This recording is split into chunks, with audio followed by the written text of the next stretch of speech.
ब्राह्मण है चोटी और शूद्र है पाव। जब शूद्र से ब्राह्मण बने तब देवता बन सकेंगे। प्रश्न, तुम्हारी शुभ भावना कौन सी है जिसका भी मनुष्य विरोध करते हैं? उत्तर, तुम्हारी शुभ भावना है कि यह पुरानी दुनिया खत्म हो, नई दुनिया स्थापन हो जाए। इसके लिए तुम कहते हो कि यह पुरानी दुनिया विनाश हुई की हुई। इसका भी मनुष्य विरोध करते हैं। दूसरा प्रश्न, इस इंद्रप्रस्थ का मुख्य कायदा क्या है? उत्तर, कोई भी पतित शूद्र को इस इंद्रप्रस्थ की सभा में नहीं ला सकते। अगर कोई ले आते हैं तो उस पर भी पाप लग जाता है। ओम शांति। रूहानी बच्चों प्रति रूहानी बाप बैठ समझाते हैं। रूहानी बच्चे जानते हैं हम अपने लिए अपना दैवी राज्य फिर से स्थापन कर रहे हैं, क्योंकि तुम ब्रह्मा कुमार कुमारियां हो, तुम ही जानते हो, परंतु माया तुम्हें भी भुला देती है। ये सबसे महत्वपूर्ण बात है, हमारे बुद्धि में हमें हमेशा रखना है कि हम अपने लिए अपना दैवी राज्य फिर से स्थापन कर रहे हैं। आपण आपल्या स्वतःसाठी आपली देवी देवतांची दुनिया आपण पुनः स्थापन करतो। दर 5000 वर्षानंतर आपण या दुनियेला बदलतो, दुनिया बदलते, पण आपण त्याच्यामध्ये आपला स्वार्थ हा आहे की आपण आता विकारी दुनियेमध्ये राहतोय, असुरांच्या दुनियेमध्ये राहतोय, कलियुगी पतित आत्म्यांच्या दुनियेमध्ये राहतोय। आपण आपल्यासाठी दैवी दुनिया बनवतोय। दुनिया बदलणार, पण त्याच्यामध्ये सगळ्यात मोठा फायदा आपला आहे की आपण त्या दैवी दुनियेमध्ये जाऊन राज्य करणार आहे। तो ये और फिर से हम हर कल्प में करते हैं, हर 5000 वर्ष के बाद ये स्थिति, ये सिचुएशन आ जाती है दुनिया में। हम ऐसी दुनिया में पहुंच जाते हैं, बाबा फिर से हमें सिलेक्ट कर लेता है और हम अपने लिए अपनी दैवी राजधानी फिर से स्थापन करते हैं। बाबा बोलते हैं, ये फक्त तुम्हाराच माहिती है, परंतु माया तुम्हें भी भुला देती। जो माया आती है दिन भर में चलते चलते हम उन बातों में खो जाते हैं, तो ये बात भूल जाती है। हमें कंटिन्यू ये बुद्धि में रखना है कि हमें अपने लिए देवी देवताओं की राजधानी, अपनी राजधानी फिर से बनानी है। तर आपण त्या दिशेने प्रयत्न करत राहू, तसे विचार आपले चालतील, तसं वागणं बोलणं राहील। तुम देवता बनना चाहते हो तो माया तुमको ब्राह्मण से शूद्र बना देती है। तुम देवता बनना चाहते हो तो माया तुमको ब्राह्मण से शूद्र बना देती है। हमारे अंदर जो माया बैठी है, जो विकार बैठे हैं, हमें नीचे की लेवल पर लेकर आते हैं। शिव बाबा को याद न करने से ब्राह्मण शूद्र बन जाते हैं। अगर हम बाबा को याद नहीं करेंगे तो हमारी स्थिति, ब्राह्मण मतलब ऊंची स्थिति, हम बाबा के बच्चे बनकर जीवन में चल रहे हैं। और अगर हम बाबा को याद नहीं करेंगे, बाबा की बातें बुद्धि में नहीं रहेंगी, तो हम शूद्र बन जाएंगे, म्हणजे खालच्या लेवलची स्थिति है। तो बच्चों को यह मालूम है कि हम अपना राज्य स्थापन कर रहे हैं। जब राज्य स्थापन हो जाएगा फिर यह पुरानी सृष्टि नहीं रहेगी। जब ये स्थापना का कर्तव्य पूरा हो जाएगा, हम अपने लिए अपनी दुनिया बना लेंगे, वो तैयारी हो जाएगी, अंदर हमारे अंदर देवत्व आ जाएगा, तो बाबा बोलता है ये पुरानी सृष्टि नहीं रहेगी, खत्म हो जाएगी। ये जो दुनिया हमें ऐसे दिखाई देती है खत्म हो जाएगी, लेकिन कब खत्म होगी? जब हम पूरी तरीके से तैयार हो जाएंगे। जब पहले 9 लाख आत्माएं जो बाबा को चाहिए वो तैयार हो जाएंगे, तब ये दुनिया खत्म हो जाएगी।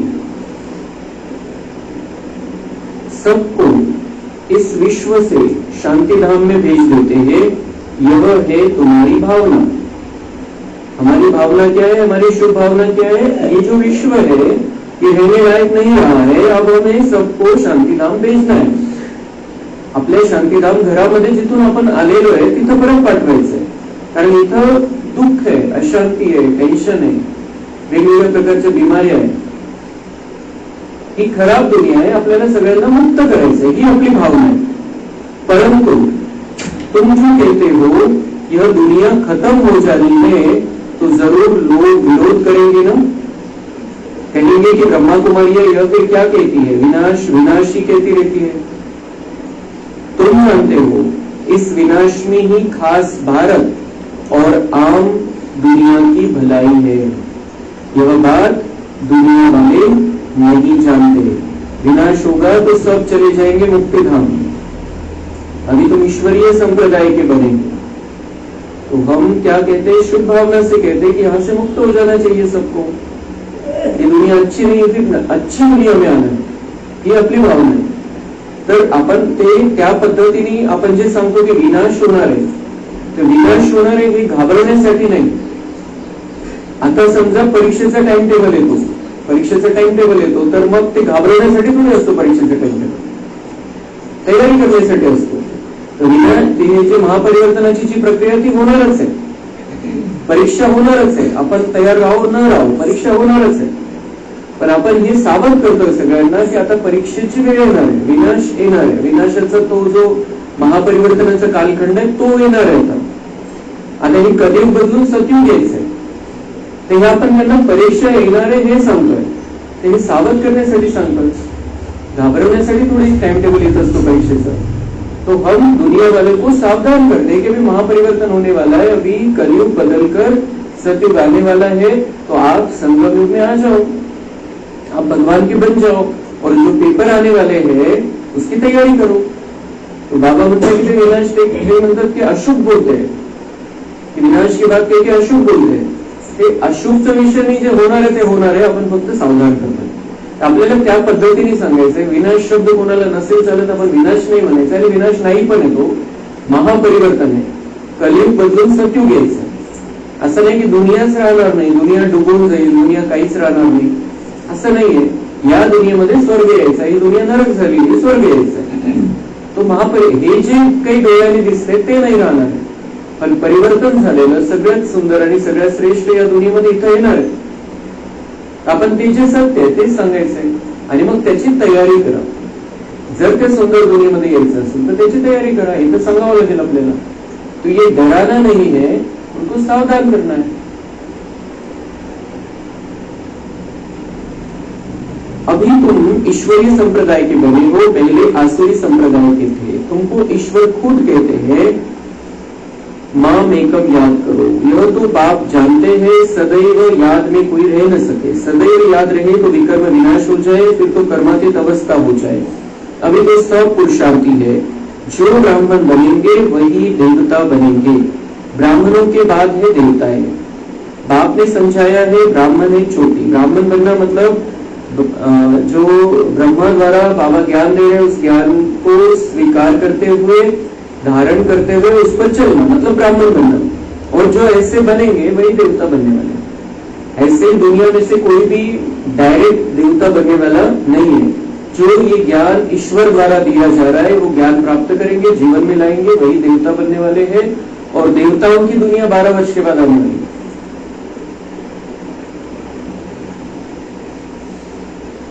ब्राह्मणों के बाद वो देवता है। बाप ने समझाया है ब्राह्मण है चोटी। जैसे बच्चे बाजूरी खेलते हैं, पहले आता है माथा, चोटी। ब्राह्मणों को हमेशा चोटी होती है, तो वो ब्राह्मण। ती जी शेंडी असते त्यांची ती निशाणी कशाची, लेवलवरची। ते ब्राह्मण साधारण ब्राह्मण है, ते नावाचे ब्राह्मण है। लेकिन हम ब्राह्मण ब्रह्मवंशावली ब्राह्मण है, हम डायरेक्ट ब्रह्मा की संतान बने हैं अभी। तो वो हमारे ऊंचेपन की निशानी वो चोटी रखते, वो ब्राह्मण चोटी रखते। जे आपण बघतो क्षेत्रावरती जे ब्राह्मण राहतात त्यांच्या डोक्यावरती चोटी असते, ती तशीच ठेवत असते, ती वरच्या श्रेष्ठत्वाची निशानी। पण ते श्रेष्ठत्व कोणामध्ये आलेलं आहे, आपल्यामध्ये संगमयुगामध्ये असताना। तो ब्राह्मण है चोटी, वो ऊपर की स्थिति जो हम अभी बाबा के बनते हैं। और फिर अगर हम विकारों में जाते हैं तो हमारी नीचे की स्थिति, शूद्र स्थिति। पहिले शूद्र अर्थात पैर थे। हे जे विराट रूपाचं चित्र आहे त्याच्यामध्ये वरच्या लेवलला ब्राह्मण दाखवलेले, खालच्या लेवलला शूद्र दाखवलेले, तो मतलब पैर में दिखाए हैं। तो अभी हमें बिल्कुल नीचे के लेवल से टॉप लेवल पर पहुंचना है, और उसी के लिए बाबा ये इतना ज्ञान देकर हमें रोज रोज समझाता है। अभी बने हो ब्राह्मण चोटी, फिर देवता बनेंगे। देवता कहते हैं मुख को, क्षत्रिय भुजाओं को, वैश्य पेट को और शूद्र पैर को। विराट रूप स्वरूपाच्या चित्रामध्ये तसं दाखवलेलं आहे. शूद्र अर्थात शूद्र बुद्धि, तुच्छ बुद्धि. तुच्छ बुद्धि उनको कहते हैं जो बाप को नहीं जानते, एकदम खालच्या लेवलची बुद्धी कोणाची आहे, ज्यांनी बाबाला ओळखलेलं नाहीये. क्योंकि भगवान को पहचानना तो सारा, जिसने भगवान को पहचान लिया उसका संपूर्ण परिवर्तन हो जाता है. वो संपूर्ण परिवर्तन की दिशा में आगे बढ़ता है, वो मनुष्य से देवता बन जाता है. लेकिन जो नहीं पहचानता है वो अपने ही जीवन में, अपनी ही कलियुगी दुनिया में व्यस्त रहता है, मस्त रहता है. लेकिन हम जो भगवान को पहचानते हैं वो अपना जीवन शांत बना रहे हैं, स्थिर बना रहे हैं, हम टेंशन से मुक्त रह रहे हैं, हम परेशानियों में, जो बाहर की परेशानी आती है उसमें परेशान नहीं होते हैं, हम हर परिस्थिति का सामना करने के लिए तैयार है, हम हिम्मत वाले बन जाते हैं, हम ताकतवान बन जाते हैं. और ये करते करते, इस जीवन को चलाते चलाते हम सतयुग में देवता बनने की तैयारी कर रहे हैं. म्हणून बाबा म्हणता है कि जो बाप को नहीं जानते वो तुच्छ बुद्धि है, और हमारी श्रेष्ठ बुद्धि होती जा रही है क्योंकि हमने बाबा को पहचान लिया है. जो दिखाई नहीं देता है उसको हमने पहचान लिया. ब्रह्मा का तो शरीर है सामने, लेकिन उसमें गुप्त विराजमान बाबा है, निराकार बाबा है जो आंखों से दिखाई नहीं देता है. तो उस गुप्त बाबा को हमने पहचान लिया. उसको पहचानने की नजर हमारे अंदर, मन की आंखों से, बुद्धि की आंखों से हमने बाबा को जान लिया है, पहचान लिया है, और हम अब उसकी राह पर चल रहे हैं, कल्याण करने वाले हैं अपना. तो बाप की ग्लानि करते रहते हैं. तब बाप कहते हैं जब जब भारत में ग्लानि होती है मैं आता हूं. जो भारतवासी है बाप उन्हों से ही बात करते हैं. जो ओरिजिनल भारतवासी आहे, भले आज फॉरेन मध्ये राहत असतील, बाबांचे बच्चे फॉरेन मध्ये खूप आहे, पण ते ओरिजिनल भारतवासी, काही जन्म त्यांचे तिकडे झालेले आहेत ईश्वराचे सेवा करण्यासाठी. तो बाबा बोलते मैं किनसे बात करता हूँ, जो ओरिजिनल भारतवासी, मतलब जो स्वर्ग में रहने वाले थे, मैं उन बच्चों से ही बात करता हूँ. भले आज विदेशी में है लेकिन वो ओरिजिनल भारतवासी है. तो बाप उन्हों से ही बात करते हैं. यदा यदा ही धर्मस्य, बाप आते भी है भारत में, और कोई जगह आते ही नहीं. भारत ही अविनाशी खंड है, बाप भी अविनाशी है, वो कभी जन्म मरण में नहीं आते. बाप अविनाशी आत्माओं को ही बैठ सुनाते हैं. जो आत्मिक स्थिति में रहने लगे, जो अपने आप को आत्मा समझने लगे हैं, उनको ही बाबा सुनाते हैं और वही समझ सकते हैं. देह भान में रहते हुए मुरली हम समझ ही नहीं सकते. यह शरीर तो है विनाशी. अभी तुम शरीर का भान छोड़कर अपने को आत्मा समझने लगे हो. जो है वो समझने लगे, हम आत्मा ही है, शरीर तो नहीं है. और बहुत सुंदर चमकता हुआ सितारा है, खूप सुंदर चमकती चांदनी आपण आत्मा म्हणजे. तो हम ओरिजिनल वो है. शरीर तो 5 तत्वों से बना हुआ मिट्टी का शरीर है, मिट्टी से बना हुआ शरीर है. बाप ने समझाया था कि होली पर कोकी पकाते हैं तो कोकी सारी जल जाती है, धागा नहीं जलता. होलिकामध्ये पोळी, गोड पोळी बनवून त्याच्यामध्ये टाकतात, तर धागा असतो तो धागा जळत नाही, पोळी जळून जाते. तो ये निशानी किस बात की है, शरीर खत्म हो जाता है, आत्मा बच जाती है, आत्मा रह जाती है, आत्मा अविनाशी है.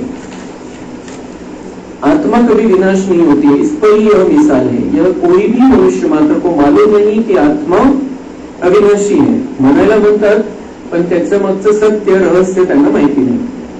और तो कहते थे आत्मा निर्लेप है. बाप कहते हैं नहीं, आत्मा ही अच्छा व बुरा कर्म करती है इस शरीर द्वारा. एक शरीर छोड़ फिर दूसरा लेती है और कर्म भोगती है. तो वह हिसाब किताब ले आई ना. ते म्हणतात, साधू संन्यासी म्हणतात आत्मा निर्लेप आहे. आत्मा जर निर्लेप असती आणि आपण एक शरीर सोडून दुसऱ्या शरीरामध्ये आज आलेलो आहे, तर कोणतेच मागचे हिशोब निघालेच नव्हते पाहिजे. निर्लेप जर असते म्हणजे त्याच्यावरती काहीच लेप नाहीये, म्हणजे प्युअर बनून आली, शुद्ध आत्मा आली, तर मग जन्मापासून त्याला सुख पाहिजे होतं, पहिल्या दिवसापासून सुख पाहिजे होतं, कारण मागचा लेप शेप राहिलाच नाही, सगळे हिशोब मिटले. लेकिन वो हिसाब किताब रहता है साथ में. इसकी निशानी ये है कि कोई भी यहाँ पर सुखी नहीं है. हम जो आज देख रहे हैं कोई भी सुखी नहीं है. किसी के पास पैसा है तो तबीयत ठीक नहीं है, संबंध खराब है, कोई ना कोई हर एक को प्रॉब्लम है. तो अगर आत्मा निर्लेप रहती तो सारा झिरो से स्टार्ट होता और कोई हिसाब नहीं निकलता. तरी सुद्धा एवढं सगळं बघून सुद्धा ते म्हणतात आत्मा निर्लेप आहे, आत्मा पे लेप शेप लगता नहीं. और सारा हिसाब, सारी पिछली रिकॉर्डिंग आत्मा लेकर इस शरीर में आती है।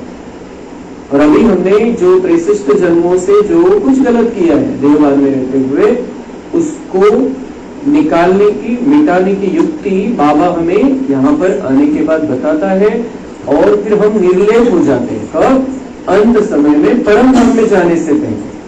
कोई लेप शेप आत्मा पर नहीं रहता है, लेकिन उसमें भी गलत का नहीं रहता है। हम अच्छे संस्कार लेकर परम धाम पहुंचते हैं। तो एक शरीर छोड़ दूसरा लेती है और कर्मभोग भोगती है, तो वह हिसाब किताब ले आई ना। इसलिए आसुरी दुनिया में मनुष्य अपार दुख भोगते हैं।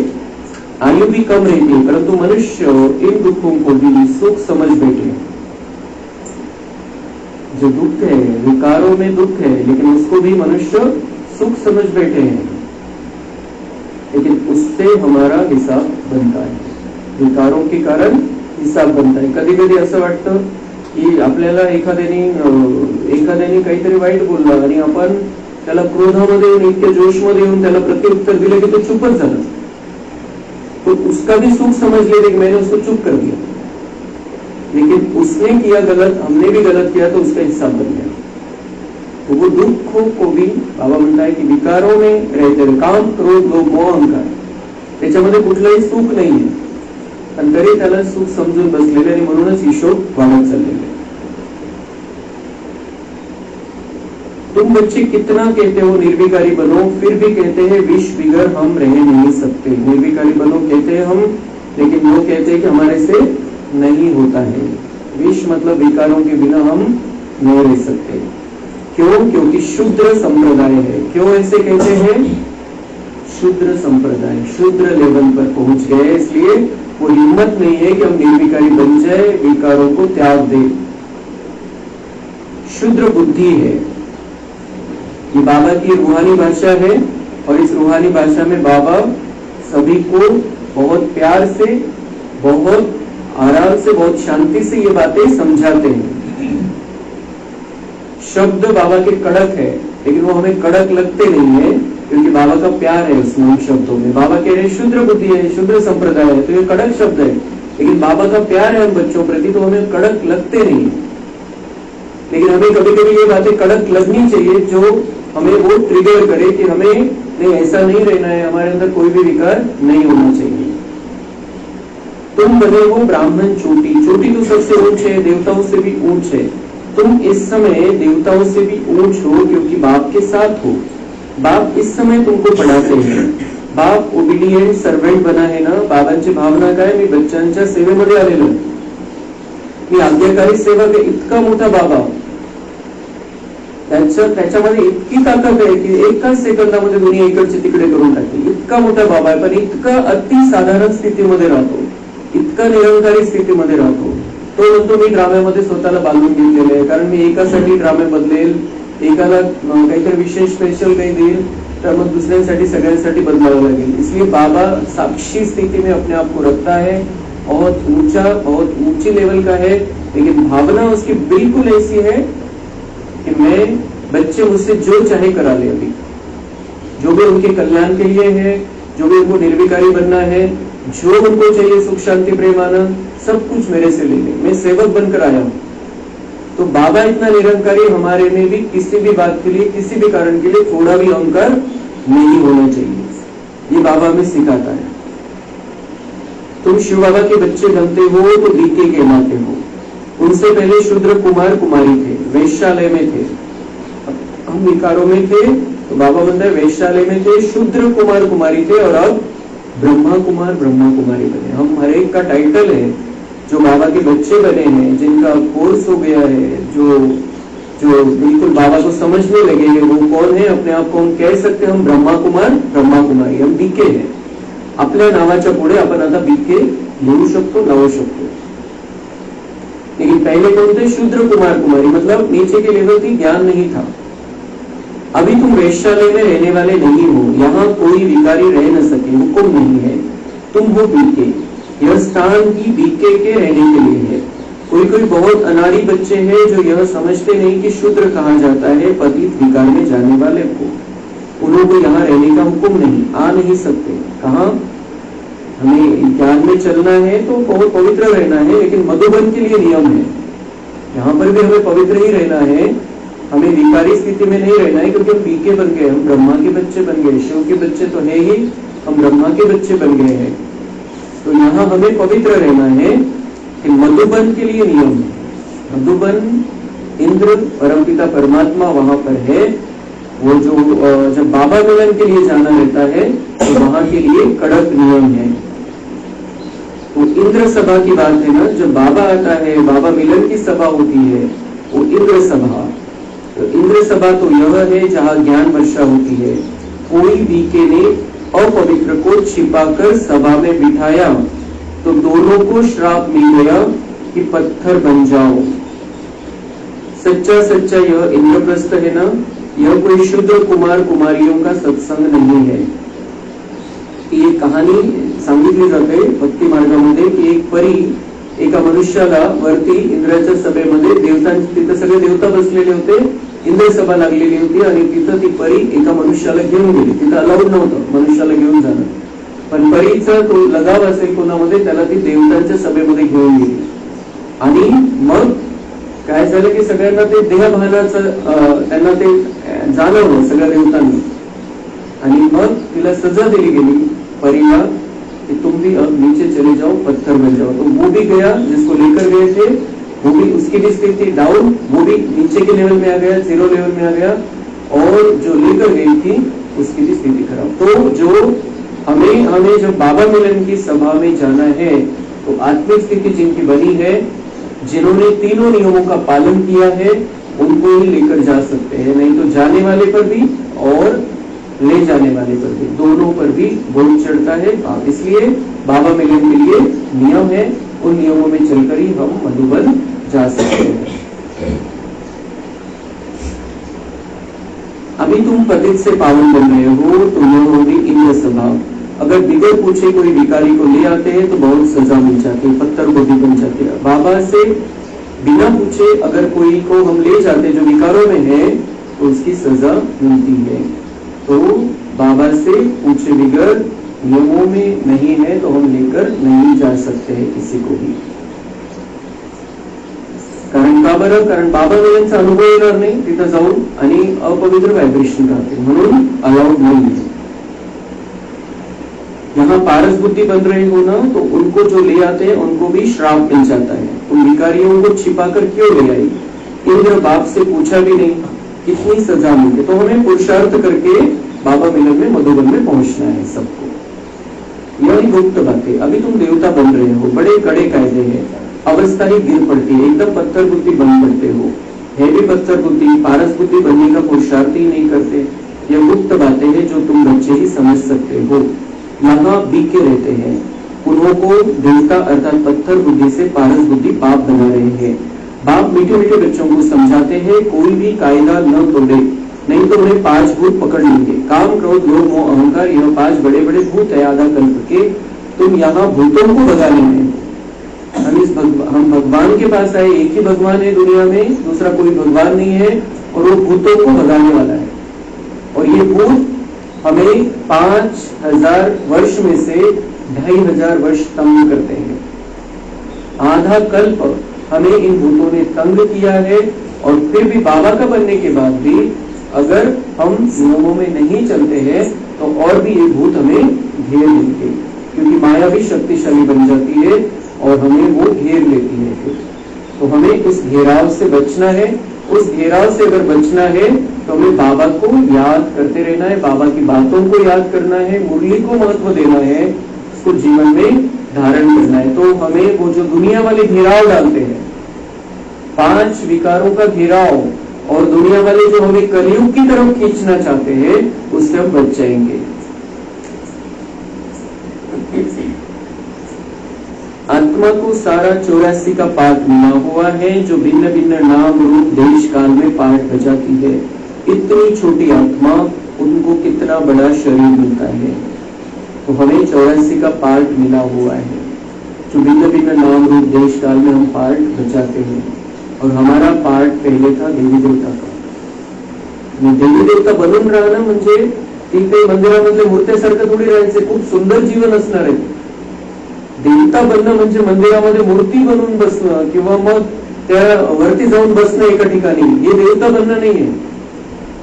पण ते त्या देवतांना आपण मंदिराच्या मूर्तीमध्ये ठेवून दिलेलं आहे फक्त. लेकिन देवी देवता बनना इसका मतलब है कि हमारा वो जीवन ऊंचा जीवन रहेगा, बहुत ज्यादा, जिसकी हम कल्पना नहीं कर सकते. इतना सुख वहां पर हमें मिलेगा, हर प्रकार का सुख, तन का सुख, मन का सुख, जन का सुख, संबंध संपर्क का सुख. वो दुनिया हर तरीके से संपूर्ण पवित्र दुनिया आहे, श्रेष्ठ दुनिया आहे. तिथलं जीवन आपण स्वप्नात सुद्धा विचार नव्हता केला. आज आपण इतकं सगळं ऐकून सुद्धा कल्पना नाही करू शकत इतकं सुंदर ते जीवन असणार आहे. आणि ती दुनिया येणार आहे फक्त 12 वर्षानंतर. स्टार्टिंग होईल श्रीकृष्णाच्या जन्मानी आणि नंतर आपण येत राहू खाली त्या दुनियेमध्ये. हम ऊपर से चांदनी के रूप में आएंगे और यहाँ देवताई शरीर में प्रवेश करेंगे और हमारा सुंदर वो जीवन, बहुत सुंदर हमारा जीवन, ते चित्र आपण बघत राहायचे दिवसभरामध्ये. म्हणजे इथले जे या दुनियेच्या चक्करमध्ये आपण परेशान होतो, आपल्याला कधी भीती वाटते, कधी आपण परेशान होऊन जातो, कधी आपण लोन घेतो, कधी टेन्शन, ते सगळं समाप्त होऊन जाईल आणि ते चित्र दिसेल की मी तर देवता बनणार आहे. आता थोडासा धीर धरायचा आहे, मी देवता बनणार आहे. इतकं सुंदर जीवन, राधा कृष्ण सोबत खेळायचा चान्स, लक्ष्मी नारायण सोबत गप्पा मारण्याचा चान्स, ये बहुत बड़ी बातें हैं. देवता बनना मतलब मूर्ति बन जाना वो नहीं, बहुत सुंदर जीवन, बहुत सुख, बहुत हर प्रकार की शांति, हर प्रकार की पवित्रता. इतना सुंदर होगा वो खाने पीने की चीजें, इतनी सुंदर होगी, इतने सुंदर फल होंगे. कोणतेही तिथं कोणत्याही प्रकारचे ह्या ज्या आपण इथं मजा घेतो तळलेल्या वस्तूची, मसालेदार, त्याची गरजच नाहीये तिथं. हमें वहां पर इतना सुंदर सुंदर नेचुरल मिलेगा कि जिसकी हम कल्पना भी नहीं कर सकते. इतना सुंदर हमें मिलेगा. तो अभी ये जो चीजों में हम फंसते हैं, यहाँ की किसी भी चीज के आकर्षण में, आसक्ति में नहीं रहना है. हमारे लिए वो बहुत सुंदर दुनिया बाबा लेकर आ रहा है. उसके लिए सिर्फ हमें तैयारी करनी, जो जो बाबा सिखाता है, समझाता है, उस पर चलना है. अभी तुम्हारा यह फूलों का बगीचा बन रहा है. पहले तुम कांटे थे. बाप कहते हैं काम विकार का कांटा बड़ा खराब है. यह आदि मध्य अंत दुख देता है. दुख का मूल कारण ही है काम. काम विकार को जीतने से ही जगत जीत बनेंगे. तो हमें देह के आकर्षण से परे रहना है.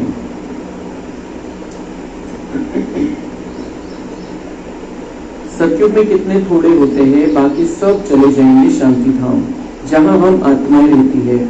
सुख धाम में है स्वर्ग, दुख धाम में है यह नरक. यह चक्र फिरता रहता है. पतित बन जाने से दुख धाम बन जाता है, फिर बाप सुख धाम में ले जाते हैं. परमपिता परमात्मा अभी सर्व की सदगति कर रहे हैं, तो खुशी होनी चाहिए ना. मनुष्य डरते हैं, यह नहीं समझते मौत से ही गति सदगति होनी है.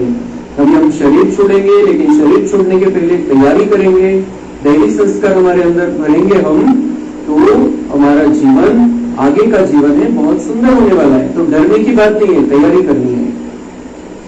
अच्छा, मीठे मीठे सिक्के लगे बच्चों प्रति माता पिता बाप दादा का याद, प्यार और गुड मॉर्निंग. रूहानी बाप की रूहानी बच्चों को नमस्ते. हम रूहानी बच्चों की रूहानी बाप दादा को याद, प्यार, गुड मॉर्निंग, नमस्ते. वाह बाबा वाह, शुक्रिया बाबा शुक्रिया. धारणा के लिए मुख्य सार है, फूलों के बगीचे में चलने के लिए अंदर जो काम क्रोध के कांटे हैं उन्हें निकाल देना है. ऐसा कोई कर्म नहीं करना है जिससे श्राप मिल जाए. सचखंड का मालिक बनने के लिए सत्यनारायण की सच्ची कथा सुननी और सुनानी है. इस झूठ खंड से किनारा कर लेना है. हम जो कहानी सुनते हैं, बाबा जो मुरली सुनाता है, ये हमारी कहानी है नर से नारायण बनने की. सत्यनारायण की कहानी हम सुनते हैं और यही कथा हमें सुनकर नारायण जैसा, लक्ष्मी जैसा बन जाना है. और ये झूठ खंड से किनारा कर लेना. जो दुनिया है, दुनिया की बातें हैं, उनसे थोड़ा दूर रहना. तेवढा पुरतं तेवढं. वरदान है, लाइट के आधार पर ज्ञान योग की शक्तियों का प्रयोग करने वाले प्रयोगशाली आत्मा भव. जैसे प्रकृति की लाइट साइंस के अनेक प्रकार के प्रयोग प्रैक्टिकल में करके दिखाती है, ऐसे आप अविनाशी परमात्मा लाइट आत्मिक लाइट और साथ साथ प्रैक्टिकल स्थिति की लाइट द्वारा ज्ञान योग की शक्तियों का प्रयोग करो. जैसे प्रकृति की लाईट, एक इलेक्ट्रिसिटी आपल्याकडे आली, आपण तिला इलेक्ट्रिसिटी मीटर मध्ये घेतलं, मीटर मधून मग मेन याच्यामध्ये आलं आणि नंतर त्या इलेक्ट्रिसिटीचा आपण कसाही वापर करू शकतो. फॅन लावू शकतो, मोठा मोठा एलईडी लावू शकतो, लाल लाईट लावू शकतो, व्हाईट लाईट लावू शकतो, काही करू शकतो, फ्रीज चालवू शकतो. एक करंट आलेला आहे आपल्याकडे आणि आपण त्याचा कसं वेगवेगळ्या प्रकारे उपयोग करतो. तर तसं बाबा म्हणताय कि जैसे प्रकृति की लाइट, साइंस के अनेक प्रकार के प्रयोग प्रैक्टिकल में करके दिखाती, ऐसे आप अविनाशी परमात्मा लाइट, हम अविनाशी परमात्मा लाइट है, हम आत्मा है, आत्मा प्रकाश स्वरूप है, एनर्जी है, और हम इसमें परमात्मा लाइट का करंट डालते हैं, परमात्मा से करंट लेते हैं, और उस करंट से क्या होता है, फिर आत्मिक लाइट लग जाती है, आत्मा का लाइट जल जाता है, आत्मा की ज्योति जल जाती है, और प्रैक्टिकल स्थिति हमारी लाइट हो जाती है. हम लोग परमात्मा को अर्पण कर देते. जब हमारे अंदर परमात्मा से करंट आता है तो हमारी स्थिति हल्की हो जाती है. लाईट स्वरूप तो हम ही, प्रकाश स्वरूप आत्मा है. मग आपलं जे ओझ आहे, जे टेन्शन आहे, मनामध्ये जो प्रॉब्लेम आहे, जे मनामध्ये विचार चाललेले, जे संकल्प आहे, सगळं आपण परमात्म्याला अर्पण करून टाकू शकतो. आणि आपण बोलून जर करता येत असेल अर्पण तर करायचंय, बोलून परमात्म्याला, बाबांशी बोलून आपण सगळं काही देऊन टाकायचंय बाबांना. मनामध्ये जे चाललेले जो लोड आहे ते बाबांना देऊन टाकायचंय. नाही तर मग एका कागदावरती लेटर लिहायचंय बाबांना, बाबांच्या समोर बसून लेटर लिहायचंय, आणि ज्या क्षणी आपण ते लेटर लिहिलं, त्या भावना व्यक्त केल्या, आपल्या मनातले संकल्प व्यक्त केले त्या लेटरमध्ये, त्या क्षणी बाबांपर्यंत पोहोचतात. लेटर बाबांकडे जाण्याची गरज नाही. आणि त्या लेटरला कोणालाही न दाखवता फाडून फेकून टाकायचं. मनातले संकल्प बाबांना अर्पण करण्याच्या या दोन पद्धती, एक तर बोलून, नाही तर मग लिहून. ज्या क्षणी लिहिलं त्या क्षणी बाबांकडे पोहोचतो. मग त्याचं काय रिजल्ट द्यायचं तो बाबा देईल, कसं उत्तर द्यायचं, काय द्यायचं ते देईल. तो हमें अपने आप को इस तरीके से लाइट कर लेना है. एक तो आत्मा लाइट स्वरूप है, लेकिन उस पर ये सारे विचारों का जो बोझा है उसको भी हमें खत्म कर देना है. तो डबल लाइट बनना है.